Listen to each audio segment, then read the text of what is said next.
This week in news surrounding Israel, Palestinian Authority nearly doubled payments to terrorists in 2025. Stay tuned, friends, for all the details.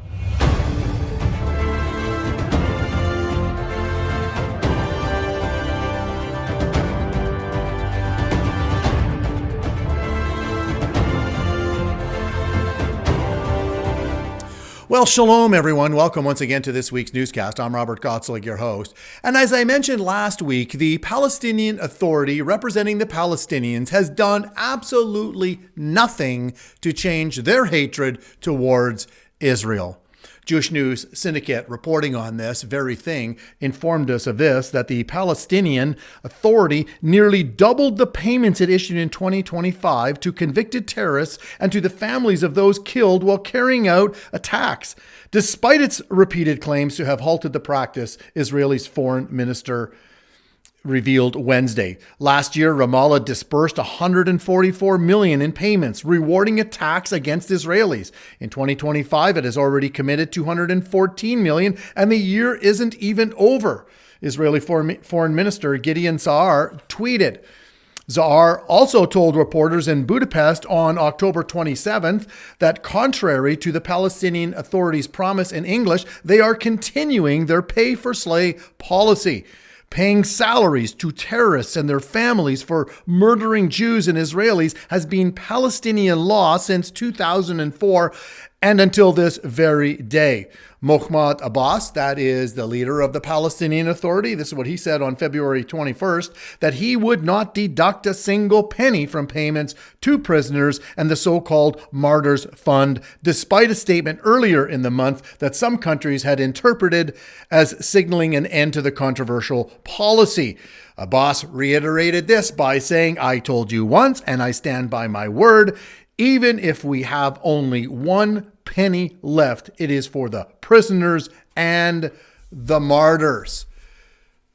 Shameful to say the least, especially that this is whom the world pressures Israel to make peace with. You know, if you've been tuning into our newscast, you know that I've mentioned several times here on the newscast how the Palestinians teach their children to hate Israel.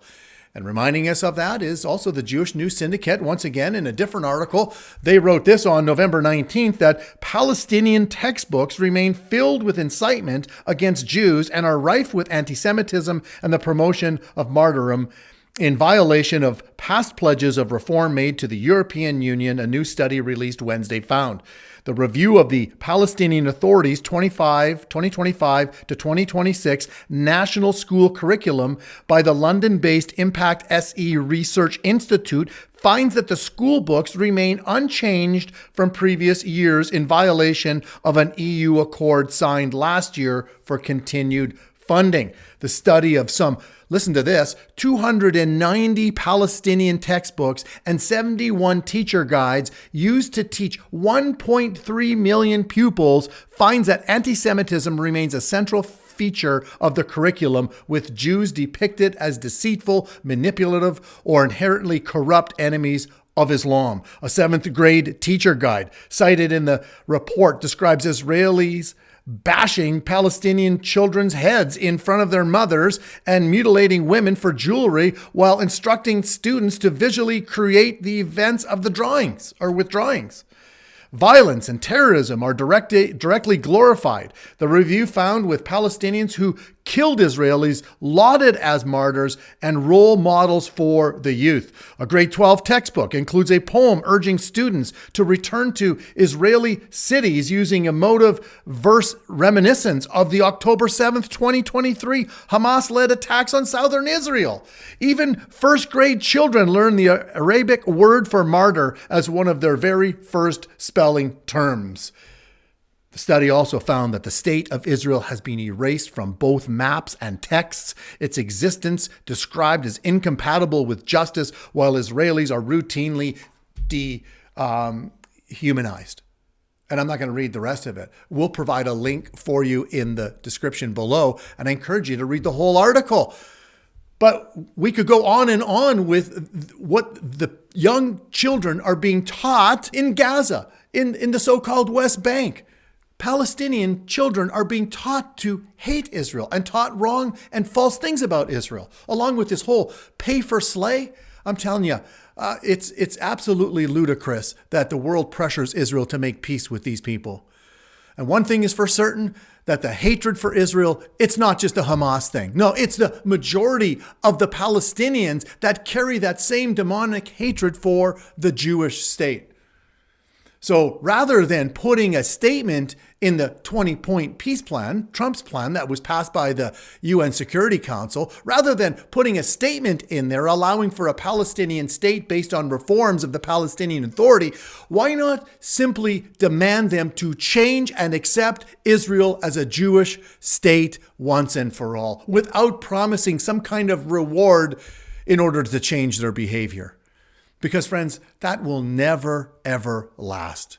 They have made it crystal clear over and over and over that they are not interested in two states. No, they're interested in only one state from the river to the sea. And they teach that to their children. And furthermore, the truth is, sadly, that they already have a state of their own. It's called Jordan, and the world should demand that the Palestinians move there, as the majority of them already have Jordanian passports. And if you remember the history, the British had the mandate in 1920, which became international law, to create a Jewish state in their ancestral homeland, which included, by the way, present-day Jordan. Instead, the British betrayed the Jewish people, gave almost 80% of it away to form the Emirate of Transjordan, known today as Jordan. There's your Palestinian state.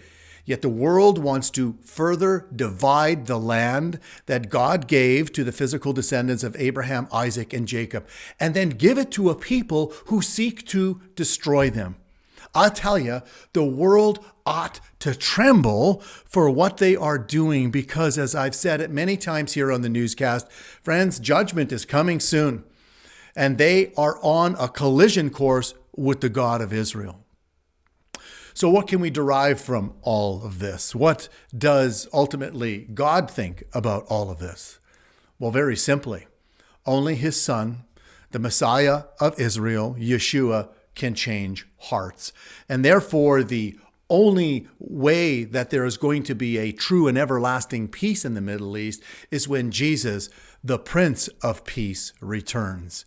And our prayer here at the Friends of Israel is to the Palestinians that they would come to Jesus. That's our prayer for them, our prayer for the Jewish people, our prayer for the world, that they would turn to Jesus today, and he will bring you true peace. He will bring you true shalom.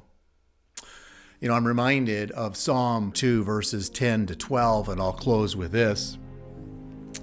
Now, therefore, be wise, O kings. Be instructed, you judges of the earth. Serve the Lord with fear and rejoice with trembling. Kiss the Son, lest he be angry, and you perish in the way when his wrath is kindled but a little. Blessed are all those who put their trust in him. And with that, and until next time, thanks for joining us on another episode of In News Surrounding Israel.